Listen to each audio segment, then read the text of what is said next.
Let's now talk about what's coming up on Saturday. Match number 1. We will go across to Guwahati, where the Delhi Capitals will be in action against the Rajasthan Royals. It's the second and the last game in Guwahati for the Rajasthan Royals. What's happened to RR so far? The last game, they lost by 5 runs. It was a close game. We saw Ashwin coming in to open. That was a bit bizarre.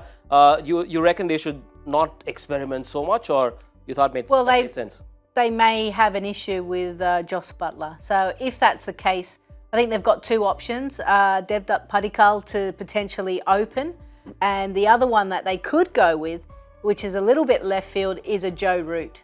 Simply because, and the reason why I say that is that he's in good form, Test cricket, but he also played in the UAE, I think, for DC, and he got 280 odds. So he's kind of showing that he can play T20 cricket. So do you put a calm, cool, collected guy there at the top with the youngster? I don't know. They use the word glue for players like these. They thought Kane Williamson would be the glue as well. Can Joe Root be that glue that helps the other explosive batsmen perform the way they want to, their natural game? I think, look, Joe Root will also know that he's in for the time that Josh Butler is out, because the way their team is constructed, I don't think he's got a long term, because Hetma is playing way too well in his particular role.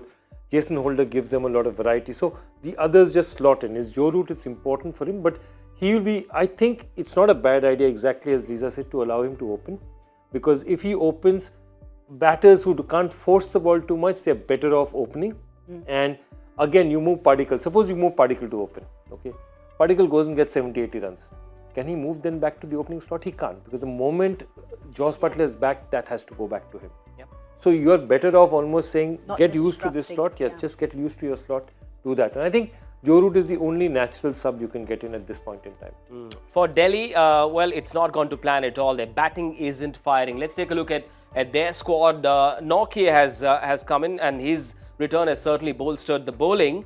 Mitchell Marsh has gone home to get married. So what change do you expect there? Who comes in for Mitchell Marsh? Would you bring in an extra bowler, maybe in Lungi and Giri, and trust your top 6 to do the job with the bat? You could go Rovman Powell potentially as well.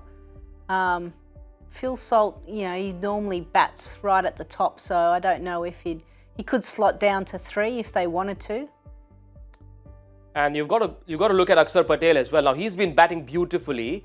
Is there a case to send him up the order? I think there is a case to send him up the order. Prithvi is too big a player for them to take a chance with him immediately.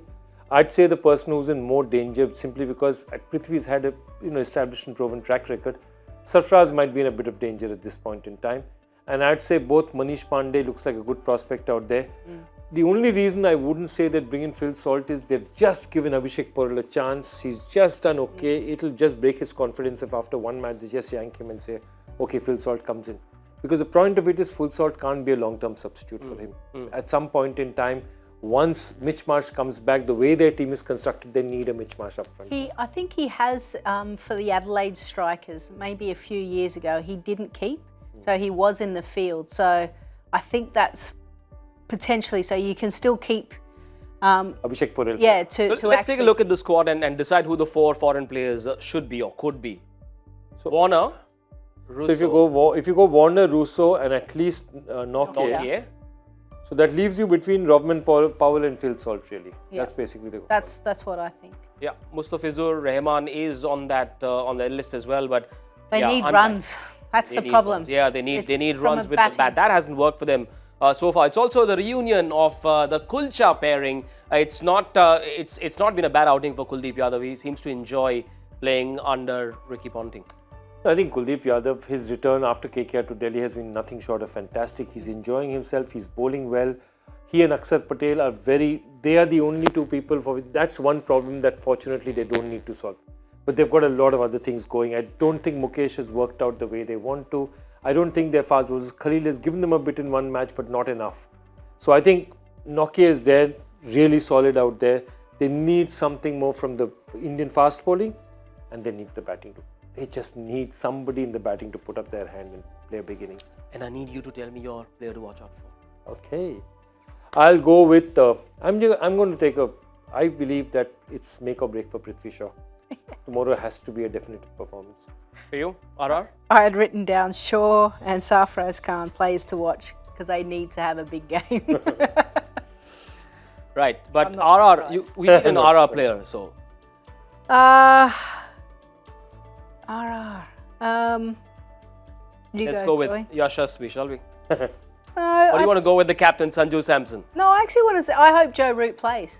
Ah, okay. Okay, That's a good pick. I want to go Joe Root because I want to see him actually play in the IPL and I want to see him show everyone that he is capable of playing the shortest format.